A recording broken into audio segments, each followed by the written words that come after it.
आगे हमारा नेक्स्ट प्रश्न है कि छत्रपति संभाजी महाराज जो थे, उनके बारे में ये कहा जाता है कि जब उनकी हत्या हो गई थी, तो उनकी लाश जो है नदी किनारे बिखरी हुई थी, पड़ी हुई थी और जब वो राजा थे तभी उनको अगवा किया गया था। लेकिन फिर भी उनके घर परिवार से या जो पेशवा वर्ग था, कोई भी आकर उनके लाश का दाह संस्कार न किया, बल्कि महावरों ने किया ऐसा बताया जाता है। इस बात में कितनी सच्चाई है सर और क्या इसकी एक्चुअल हिस्ट्री है?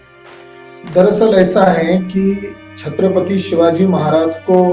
मानने वाले लोग जो है, वो जो बहुजन समाज के लोग हैं या मराठा लोग हैं, उन लोगों में ब्राह्मण लोगों ने योजना बनाकर कुछ किंवदंतियां, कुछ अफवाहें फैलाई। छत्रपति संभाजी महाराज का गोविंद गोपाल महार इनका संबंध है, ये बात सबसे पहली बार सामने लाई गई इतिहासकार बेंद्रे, ये कायस्थ कम्युनिटी के थे। इन्होंने छत्रपति संभाजी महाराज का चरित्र लिखा 1960 को और इसके लिए वो लंदन गए और ब्रिटिश रिकॉर्ड से छत्रपति शिवाजी महाराज और संभाजी महाराज के दस्तावेज ढूंढ कर लाए और ये छत्रपति संभाजी महाराज का समाधि का स्थान ढूंढने का श्रेय भी ये महान इतिहासकार बेंद्रे साहब को जाता है। और छत्रपति शिवाजी महाराज को जो ब्राह्मण लोग चरित्र चित्रण करते हैं, उसमें खास बात है समझने के लिए कि छत्रपति शिवाजी महाराज के चरित्र चित्रण के नाम पर उनका विकृतीकरण करते आए, उनका ब्राह्मणीकरण किया। छत्रपति शिवाजी महाराज का चरित्र चित्रण के नाम पर ब्राह्मणीकरण किया और उसमें ये दिखाया गया कि छत्रपति शिवाजी महाराज की दुश्मन ब्राह्मण नहीं थे, बल्कि उनका खुद पुत्र संभाजी महाराज शिवाजी महाराज का दुश्मन था। तो जिन ब्राह्मणों ने छत्रपति शिवाजी महाराज का चरित्र चित्रण के नाम पर ब्राह्मणीकरण किया और खलनायक के तौर पर संभाजी महाराज को दिखाया, तो बेंद्रे साहब ने जिनको ब्राह्मणों ने चरित्र हनन किया था, उनको शराबी दिखाया था, उनको उनका चरित्र ठीक नहीं ऐसा बताया था। तो ऐसे संभाजी महाराज के बदनाम किए गए चरित्र को बेंद्रे साहब ने संभाजी चरित्र में चरित्रवान संभाजी, राष्ट्रीय नेतृत्व करने का लायक रहा संभाजी, साहित्यकार संभाजी और अपने पिता के नक्श कदम पर चलने वाला, बहुजनों का कल्याण का सोच रखने वाला संभाजी, ऐसा एक चरित्र सबसे पहले सामने लाया। और उस चरित्र में उनका अंत किसने किया, तो उन्होंने खुले तौर पर यह लिखा कि संभाजी महाराज को पकड़वाने का कार्य ब्राह्मणों ने किया और वो भी पेशवा ब्राह्मणों ने किया। अब ऐतिहासिक दस्तावेज ये देखे गए हैं कि संभाजी महाराज को योजना बनाकर जाल बिछाकर रायगढ़ के नीचे एक वारदात होती है, वहां पर एक अछूत आदमी को, जो दो किसानों के बीच में विवाद चल रहा था, तो महार आदमी एक किसान की तरफ से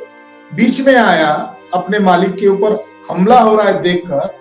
तो दूसरे अपोजिशन वाले व्यक्ति ने उस महार को, उस अछूत व्यक्ति को जो लकड़ी में बांधकर उल्टा टांग कर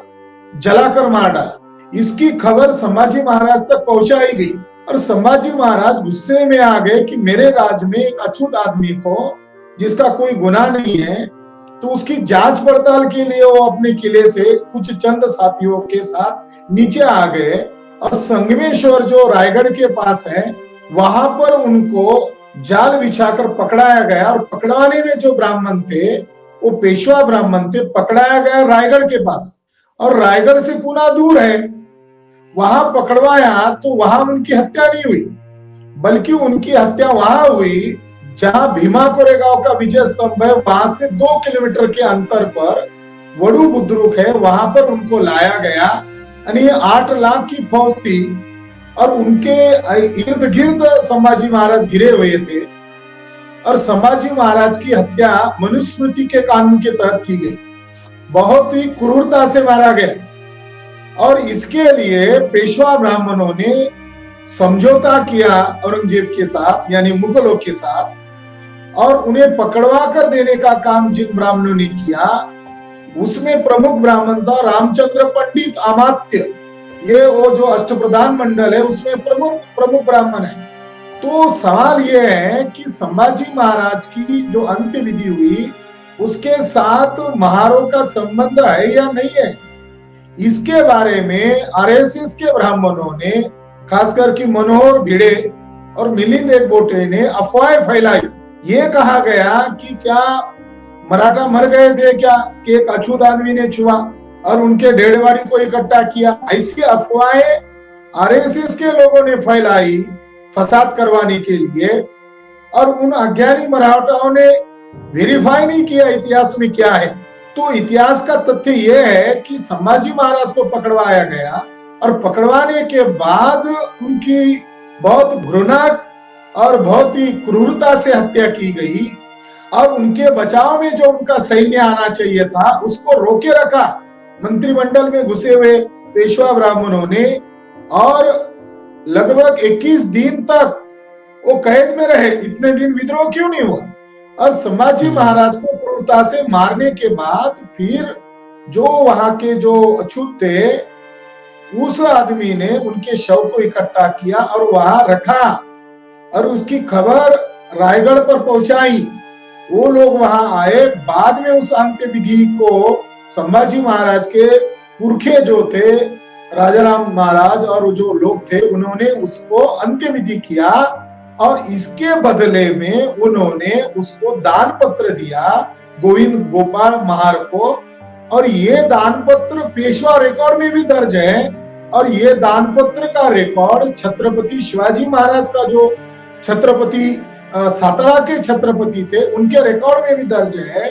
तो हिस्टोरिकल डॉक्यूमेंट ये बताते हैं कि उन्होंने अंतिम विधि किया, इसलिए उन्हें उसके परिसर में कुछ जगह डोनेट की और उसी व्यक्ति की और उसके खानदान के व्यक्ति की जिम्मेदारी लगाई कि आप वहां साफ सफाई करो और संभाजी महाराज के समाधि पर पुष्प अर्पण करो और वहां हर दिन दिया बत्ती लगाओ। तो ये रिकॉर्ड है और इस हिस्टोरिकल रिकॉर्ड को झुटलाया नहीं जा सकता। इस तरह से गोविंद गोपाल महार का